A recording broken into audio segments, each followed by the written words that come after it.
ಓಂ ಕಾಲಭೈರವಾಯ ನಮಃ. ನಿತ್ಯಭಕ್ತಿ ಕಾರ್ಯಕ್ರಮ ಸುಸ್ವಾಗತವನ್ನು ಕೋರುತ್ತಾ ನಮ್ಮ ಮನೆಯ ಅಲಂಕಾರಕ್ಕಾಗಿ ಮನೆಯಲ್ಲಿ ನಾವು ಎಷ್ಟೋ ವಸ್ತುಗಳು ಇಟ್ಕೋತೀವಿ, ದೇವತಾ ಮೂರ್ತಿಗಳು ಇಟ್ಕೋತೀವಿ, ಫೋಟೋಗಳು ಇಟ್ಕೋತೀವಿ, ಹಿರಿಯರ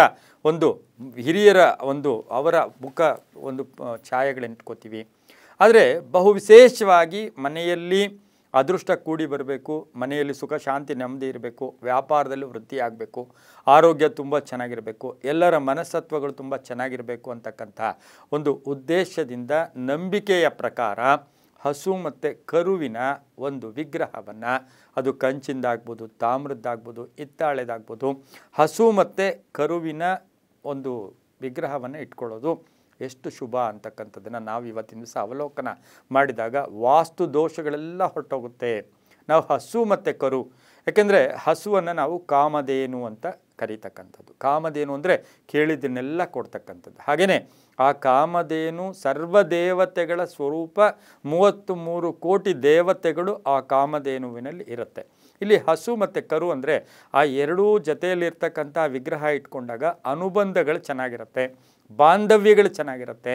ಕುಟುಂಬದಲ್ಲಿ ಏನಾಗಿದೆ ಅಂದರೆ ಪ್ರೀತಿ ಪ್ರೇಮ, ಐಶ್ವರ್ಯ, ಆಸ್ತಿ, ದುಡ್ಡು, ಹಣ ಅವೆಲ್ಲವೂ ಕೂಡ ನಮ್ಮ ಜೊತೆ ಬರೋದಿಲ್ಲ. ಪ್ರೀತಿ ಪ್ರೇಮ, ವಿಶ್ವಾಸ, ತಂದೆ ಮಗುವನ್ನು ಪ್ರೀತಿಸಬೇಕು, ಮಗು ತಂದೆಯನ್ನು ಪ್ರೀತಿಸಬೇಕು, ಹೆಂಡತಿ ಗಂಡನನ್ನು ಪ್ರೀತಿಸಬೇಕು, ಕುಟುಂಬದ ಮೇಲೆ ಮನೆ ಯಜಮಾನನ ಪರಿಪೂರ್ಣ ಪ್ರೀತಿ ಇರಬೇಕು. ಎಲ್ಲರ ಮೇಲೂ ಪ್ರೀತಿ ಇದ್ದಾಗ ಆ ಕುಟುಂಬ ತುಂಬ ಎಲ್ಲೋ ಒಂದು ಕಡೆ ಸ್ವರ್ಗ ಎಲ್ಲಿದೆ ಅಂತ ನಮಗೆ ಗೊತ್ತಿಲ್ಲ. ನಾವು ಇರ್ತಕ್ಕಂಥ ಜಾಗ, ನಮ್ಮ ಪ್ರೀತಿ ವಿಶ್ವಾಸಗಳು, ನಮ್ಮ ನಡವಳಿಕೆಗಳಿಂದ ನಾವು ಸ್ವರ್ಗವನ್ನು ಸೃಷ್ಟಿ ಮಾಡ್ಕೋಬೋದು.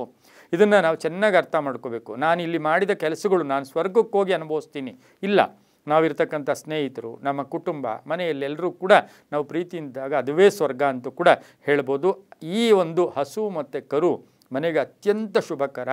ನವಗ್ರಹ ದೋಷಗಳಿಂದ ಆಚೆ ಇದು ಮಾಡುತ್ತೆ, ಕೆಟ್ಟ ದೃಷ್ಟಿಯನ್ನು ಮನೆಯಲ್ಲಿ ಬಿಡಿಸ್ಕೊಳ್ಳೋದಿಲ್ಲ.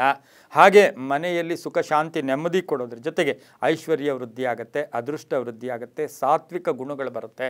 ಹಾಗಾಗಿ ಅದು ನಮ್ಮಲ್ಲಿ ಒಂದು ಪ್ರಶ್ನೆ ಕೇಳ್ತಾರೆ, ಈ ಸೈಜು ನನಗೆ ಅನುಕೂಲ ಇದೆ, ನಾನು ಶ್ರೀಮಂತಿಕೆ ಇದೆ, ನಾನು ದೊಡ್ಡ ಹಸು ಕರು ಇಟ್ಕೋತೀನಿ ಅಂತಂದರೆ ನಿಜವಾದ ಹಸು ಕರು ಇಟ್ಕೊಕೊಳ್ಳೋದು ಒಳ್ಳೆಯದು.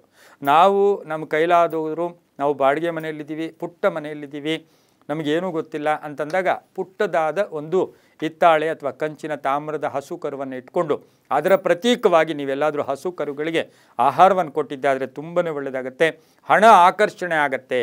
ಹಸು ಕರುವನ್ನು ಇಟ್ಕೊಂಡ್ರೆ ಏನಾಗುತ್ತೆ, ಹಣ ಆಕರ್ಷಣೆ ಆಗ್ತಕ್ಕಂಥದ್ದು ಕೂಡ ಆಗಿದೆ ಅಂತ ಹೇಳ್ತಾ ಎಲ್ಲವೂ ನಂಬಿಕೆಯ ಆಧಾರದಲ್ಲಿ ಸರ್ವೇ ಜನ ಸುಖಿನೋ ಭವಂತು, ಸಮಸ್ತ ಸನ್ಮಂಗಳಾನಿ ಭವಂತು.